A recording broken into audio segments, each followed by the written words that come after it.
Notre Dame, USC, I had this pegged as an upset before the year. I thought this would be the only regular season game Notre Dame loses all year.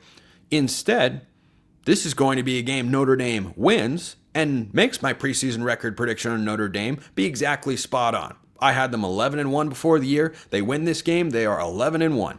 Riley Leonard and Mike Denbrock have figured it out. They are doing enough, and the defense of Notre Dame is why I don't see USC pulling an upset. They are going to be an incredibly trendy, incredibly popular pick because USC plays a bunch of close games, and they finally won a close game last week. Hooray! That was against UCLA. And UCLA, slightly better than I thought, but not going to a bowl game. So, in many ways, what I expected. And they're not a great football team. They're better, they've improved, but they're not on the same level as Notre Dame. So the last time USC played a team on Notre Dame's level was Penn State. That was many a weeks ago. Miller Moss was still the starting quarterback. And the quarterback change has taken place because this USC offense isn't very good. And one of the most overlooked aspects of USC's struggles offensively this year, which are far more myriad than the defensive woes, which frankly have been situational but not system-wide, USC's offensive line is not good. It is not good. And I watch that Notre Dame front. They can control games. They've got playmakers on the back end. I will not be surprised if there are at least 2 turnovers in this football game forced by the Notre Dame defense. They're favored by 6.5, according to our friends at FanDuel. Yeah, I'm taking Notre Dame to win. I'm taking Notre Dame to cover 31-20, and I don't know if USC is going to score that many points in this game. Ohio State or Oregon, who's got more problems? Who's on a bigger upset alert? These are 20-point home favorites in a rivalry game. Both have lost 3 in a row to their most heated rival. Both teams have national championship aspirations. There are just a shocking number of similarities between these two programs and these two football teams. I don't think either one is going to come close to losing the football game. I also don't think either one's going to cover. There's a rivalry factor here that needs to be considered. When you get a bunch of points in a rivalry game, take the points. Take the points. So I don't think either of these games are competitive at the end. I just don't know that either side has enough to completely blow out and dominate the other. So I'll take Ohio State over Michigan, 27-10. I'll take Oregon over Washington, 30-13. They are good, solid wins. The fan bases collectively on both sides, in Eugene and in Columbus, which are part of the same conference now because, woohoo, yay. I guess they can take a sigh of relief. They can relax and go, okay, finally got that one out of the way. Finally got that win that we've been waiting for against the arch rival there. So Oregon and Ohio State, I suspect they will be fine. How about Iowa and Nebraska? Congratulations to Nebraska. They're going to play in a bowl game for the first time in 8 years. That's an emotional moment.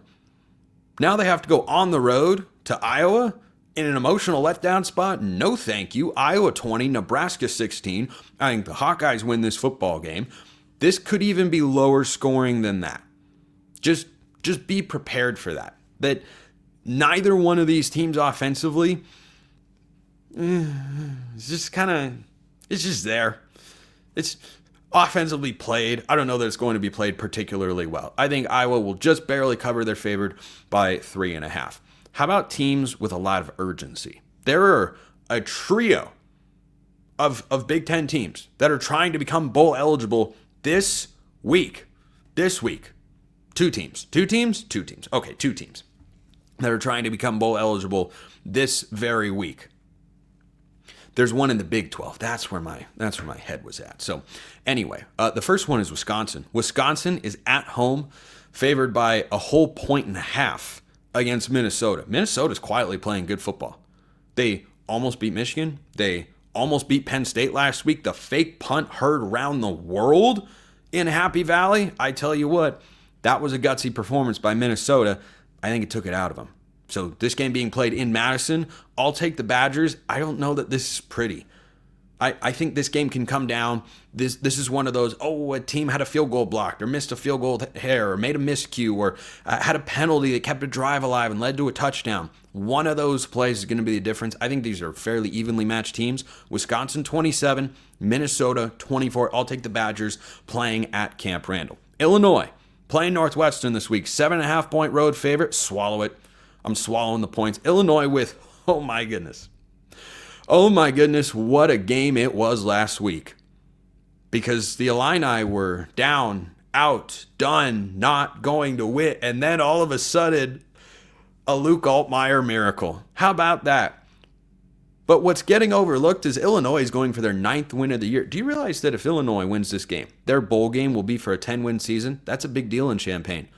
This is a great season for Brett Bielema and company, beating Michigan, a 9-win season on the table. They've got plenty to play for. Northwestern, on the other hand, can't even play for bowl eligibility. So give me the better team to win. I think Illinois wins big. I think they cover. 30-10. I like Illinois on both sides of the ball. I think they're significantly better than Northwestern. Speaking of significantly better, Penn State's hosting Maryland.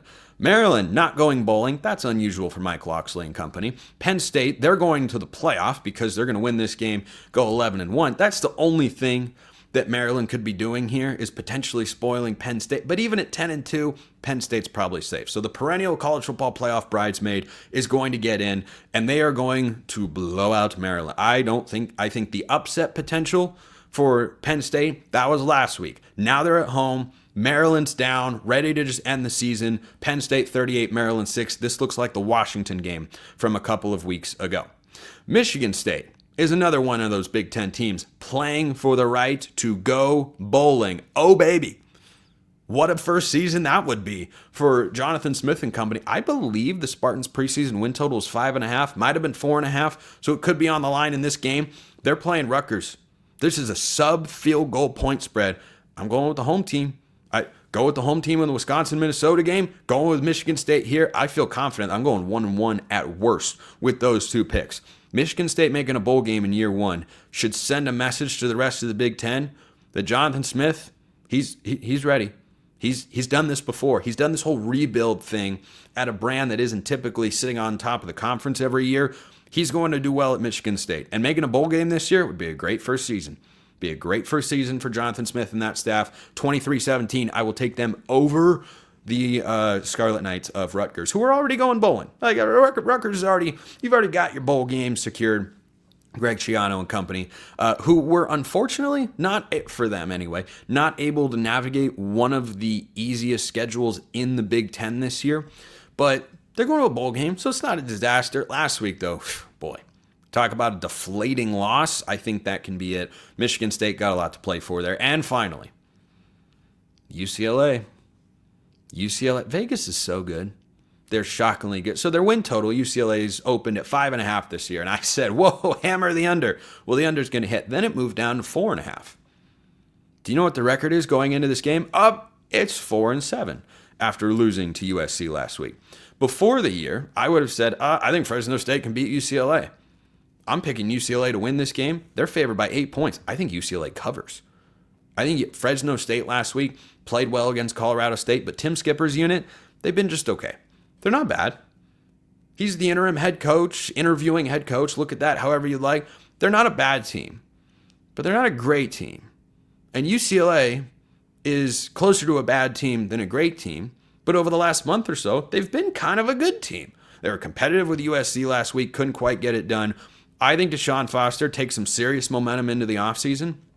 And after a 7-win campaign, 8 with a bowl game last year with Chip Kelly, Deshaun Foster coming in and doing 5 with the recruiting potential I think he's got for that program based on some of the early season recruiting results. We'll see how the offseason goes for the Bruins, but I think he carries some momentum into the offseason. There's a lot of work to be done.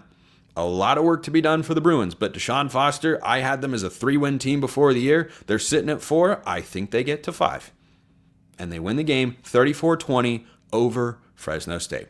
That's how every game in the Big Ten is playing out. No wrong scores are going to come to pass.